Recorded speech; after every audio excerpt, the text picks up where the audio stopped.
اور اگر کوئی دونوں طرف پھیرنا چاہتا ہے تو اس کی بھی گنجائش سلم کے الفاظ فسلمہ کے الفاظ کے اندر ہیں، اس لیے یہ نماز جنازہ میت کی مکمل ہو گئی۔ یہ طریقہ کار جو رسول اکرم صلی اللہ علیہ وسلم نے بتلایا ہے، سفارش کرنے والے سفارش کرنے کے لیے آئے، پھر نبی علیہ السلام نے نماز جنازہ پڑھانے کے بعد میت کو قبر میں دفن کرنے تک درمیان میں کوئی دعا اور نہیں کی۔ جنازہ چونکہ دعا ہے، اس لیے نماز جنازہ کے فوراً بعد ہاتھ اٹھا کر دعا کرنا شریعت کے اندر اضافہ ہے۔ نبی علیہ السلام نے ایسا نہیں کیا اور اس کا آپ سے کوئی ثبوت نہیں، کیونکہ جنازے کے اندر تو دعائیں کی ہیں، لیکن یہ کتنا ستم ہے کہ جنازے کے اندر تو دعائیں نہ کی جائیں، وہاں تو چند سیکنڈ میں نماز جنازہ کر لیا جائے اور بعد میں جو کام نبی علیہ السلام نے نہیں کیا وہ کیا جائے، تو یہ مناسب نہیں ہے۔ یہ ایک طریقہ کار تھا، اور میرے خیال میں کہ میں چاہتا تھا کہ کوئی ساتھی یہاں اب پریکٹس کے طور پر وہ نماز جنازہ کا طریقہ ہمیں اگر سنا دے، آسان سی دعا جو اس کو یاد ہے وہ پڑھ لے۔ اللہ اکبر، سبحانک اللہم وبحمدک وتبارک اسمک وتعالی جدک ولا الہ غیرک، اعوذ باللہ السمیع العلیم من الشیطان الرجیم، من ہمزہ ونفخہ ونفثہ، بسم اللہ الرحمن الرحیم،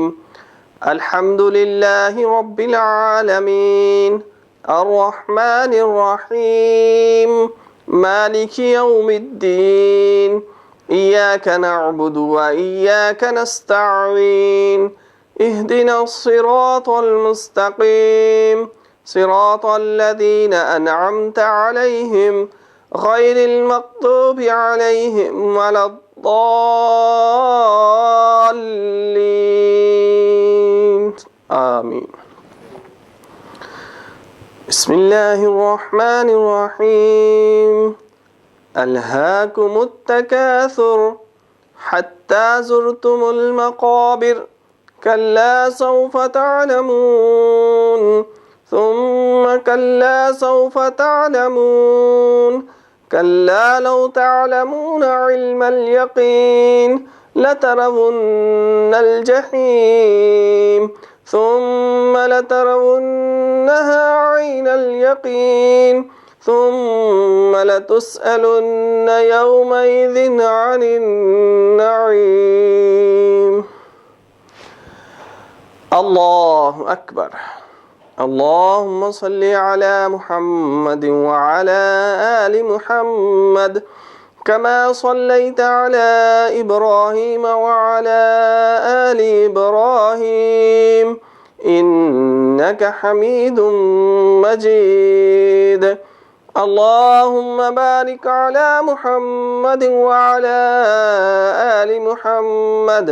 کما بارکت علی ابراہیم وعلی آل ابراہیم انک حمید مجید۔ اللہ اکبر، اللہم اغفر له وارحمه وعفه واعف عنه واکرم نزله ووسع مدخله واغسله بالماء والثلج والبرد ونقه من الخطايا كما نقيت الثوب الأبيض من الدنس وأبدله دارا خيرا من داره وأهلا خيرا من أهله وزوجا خيرا من زوجه وأدخله الجنة وأعيذه من عذاب القبر ومن عذاب النار، اللهم اغفر لحينا وميتنا وشاهدنا وغائبنا وصغيرنا وكبيرنا وذكرنا وانثانا،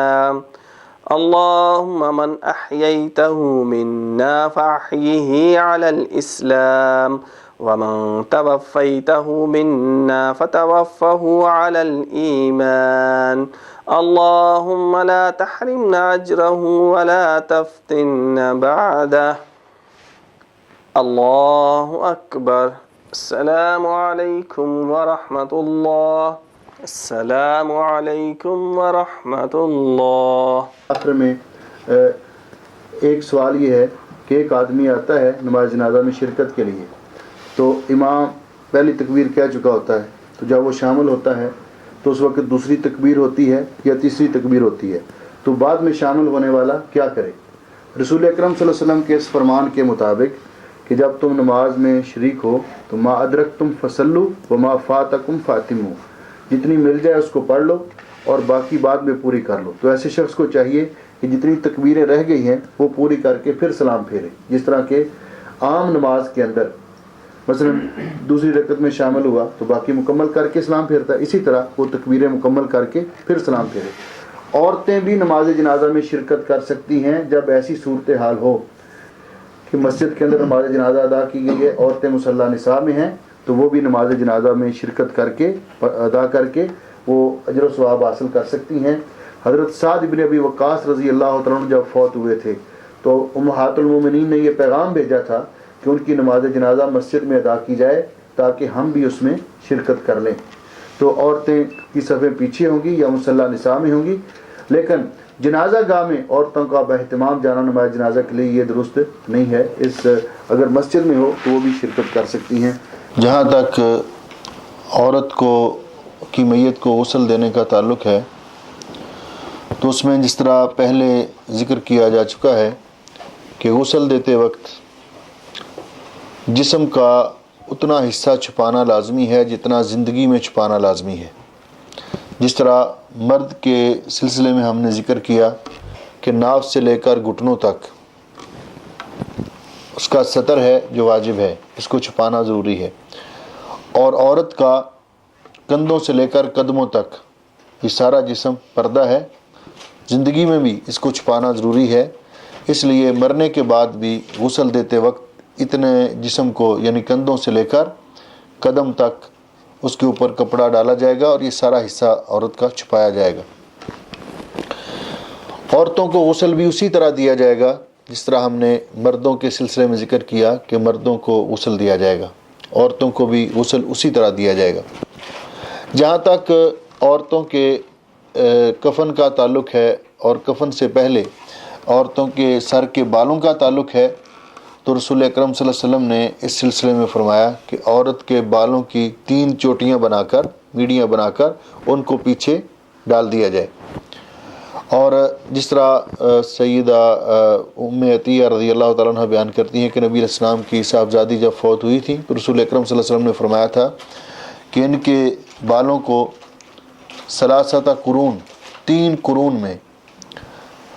یا 3 حصوں میں ان کو تقسیم کر دیا جائے اور اس کی میڈیاں یا چوٹیاں بنا کر ان کو پیچھے ڈال دیا جائے۔ اور اس کے بعد پھر جس طرح مرد کے وضو سجدے والے اعضاء ان پر خوشبو لگانے کے بارے میں نبی علیہ السلام نے فرمایا، اسی طرح عورت کو کے بھی سجدے والے اعضاء ان پر خوشبو لگائی جائے گی۔ اور جہاں تک عورت کے کفن کا تعلق ہے تو مرد کے کفن کے بارے میں ہم نے عرض کیا کہ مرد کا کفن 3 چادریں ہوں گی۔ رسول اکرم صلی اللہ علیہ وسلم کو بھی 3 چادروں میں ہی کفن دیا گیا، اور صحابہ اکرام رضوان اللہ علیہم اجمعین کے اقوال بھی جس طرح پہلے ہم نے ذکر کیے۔ لیکن عورت کا کفن جو ہے ام عطیہ رضی اللہ تعالیٰ عنہ کی روایت کے مطابق وہ 5 کپڑے ہوں گے۔ عورت کا کفن 5 کپڑے ہوں گے۔ وہ 5 کپڑے کون سے ہوں گے؟ ایک تہبند، تہبند سے مراد وہ پوری چادر ہے کہ جس کے اندر عورت کا جسم بغلوں کے نیچے سے ڈال کر سینے سمیت قدموں تک اس کے اندر اس کا جسم لپیٹا جائے گا۔ یہ تہمت کی طرح تہبند کی طرح باندھا نہیں جائے گا، یعنی ازار کی طرح یہ باندھا نہیں جائے گا، بلکہ اس کے اندر جسم کو لپیٹا جائے گا، تو اس کو ازار بولتے ہیں۔ اور نبی علیہ السلام نے جب فرمایا اپنا ازار دیا اپنی بیٹی کو کفن دینے کے لیے تو آپ نے فرمایا کہ اس کو سب سے پہلے جسم کے ساتھ اس کو لپیٹو، تو گویا کہ سب سے پہلے جسم کے ساتھ یہ لپیٹا جائے گا جو بغلوں کے نیچے سے داخل کر کے سینے سمیت جہاں تک وہ جائے گا قدموں تک اس کو لپیٹ دیا جائے گا۔ دوسرا ہے خمار یا سربند۔ خمار کا معنی دوپٹہ یا جس کو دوسرے لفظوں میں سربند بھی کہتے ہیں۔ یہ وہ کپڑا ہے کہ جس کے ساتھ عورت کے سر کو اور بالوں کو چھپایا جائے گا، عورت کے سر کو اور بالوں کو جس کے اندر لپیٹ دیا جائے گا اور اس کے ساتھ ان کو ڈھانپا جائے گا۔ تیسرا پہلا جو تھا وہ ازار اور دوسرا قمیص۔ عورت کے کفن کے اندر قمیص بھی ہوگی۔ وہ قمیص کیسی ہوگی کہ وہ قمیص عام اس قمیص کی طرح نہیں جس طرح ہوتی ہے، بلکہ ایسے سائز کا کپڑا کہ جس کو درمیان میں سے کاٹ کر گلا بنایا جائے گا اور وہ نیچے بچھا کر گلے میں اس کو ڈال کر اور پھر اسی طرح اوپر وہ دراز کر دیا جائے گا عورت کے قدموں تک، تو اس کو قمیص بولتے ہیں۔ دوسرا قمیص یا کرتا جس کو ہماری زبان میں بولتے ہیں۔ تیسرا ہے خمار یا سربند، اور اس کے بعد ہیں 2 چادریں جن کو لفافہ بولتے ہیں۔ 2 چادریں، جس طرح مرد کی 3 چادریں ہوتی ہیں اور عورت کے لیے 2 چادریں۔ اس کی چوڑائی وغیرہ کا سائز مرد کے بارے میں بتایا گیا، اسی حساب سے ہوگا، اور بند جو تھے وہ نیچے بچھا کر اوپر چادریں بچھائی جائیں گی، لفافے کی چادر پہلی چادر پھر دوسری چادر، اس کے اوپر قمیص ہوگی کہ وہ قمیص پہلے نیچے بچھا دی جائے گی اور سر کی طرف سے اکٹھی کر دی جائے گی، دونوں چادروں کے اوپر قمیص بچھائی جائے گی اور اس کو سر کے اوپر اکٹھا کر دیا سر کی طرف سے، تاکہ جب میت کو آپ ان چادروں پہ رکھیں گے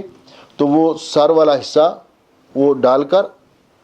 اس میں سر میں ڈال کر اوپر اس کے نیچے والا پہلے بچھا ہوا ہوگا اور اوپر والا حصہ جو ہے اس کے اوپر بچھا دیا جائے گا جس طرح قمیص پہنا دی جاتی ہے۔ اور پھر سربند یا خمار،